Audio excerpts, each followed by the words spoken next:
Hello, again, it's great to be back with you as we continue to look at life from God's perspective. Today is going to be such an important day for so many people because we're going to be going to Hebrews chapter 4.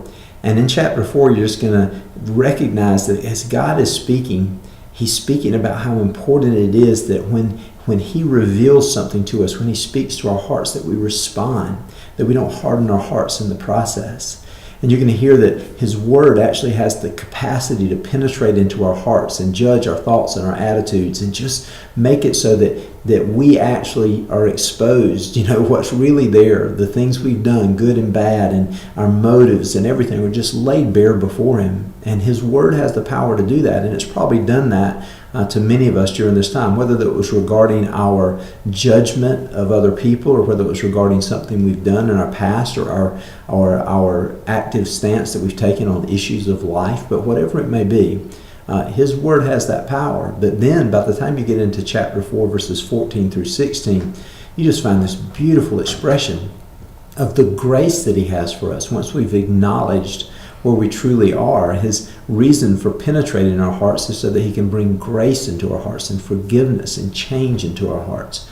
And so today's an opportunity. There are many listening who have had abortions, for instance, or you were men who have forced someone that you were in a relationship with into an abortion, or you haven't supported them and have left them that they felt they had no other choice, or maybe you're a person who's been taking stances politically that weren't biblical, or you've been casting your votes in ways that are different than what you now think were maybe the right way to vote. Whatever it may be, as you come to Him seeking His grace and His forgiveness, it's there in abundance for you.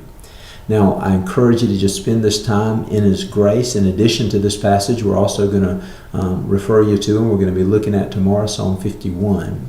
But today, let's just focus on an opportunity for God to penetrate our hearts, reveal what's there, and lead us to His throne of grace. Now, I want you to look at a couple of resources that were there in the discussion guide for Sunday. One of those is the Coastal Women's Center. The Coastal Women's Center, we're so thankful, or actually not coastal, but Coastline. Let me say that again, Coastline Women's Center. And you can find them on Facebook at facebook.com, Coastline Women's Center. And you will find such beautiful people there, the people that would love to help you through if you're dealing with some struggles of post-abortion pain that you're going through and need some healing in that area, or you want to find out how to get active in helping people who are facing crisis pregnancy. In addition to that, there's another resource that we want to call to your attention, and that is a website called abortionchangesyou.com, abortionchangesyou.com. And that site will be a good place to get started in a healing process. If you're a person who's had an abortion or participated in that process and you just need to find God's grace and healing, it is there for you even today. So we encourage you to look at those two resources, abortionchangesyou.com and Coastline Women's Center on Facebook. In addition to that, of course, you're going to be in the book of Hebrews chapter 4 and finding God's Word not only penetrating but also very healing. Well, God bless you, and I look forward to being with you tomorrow.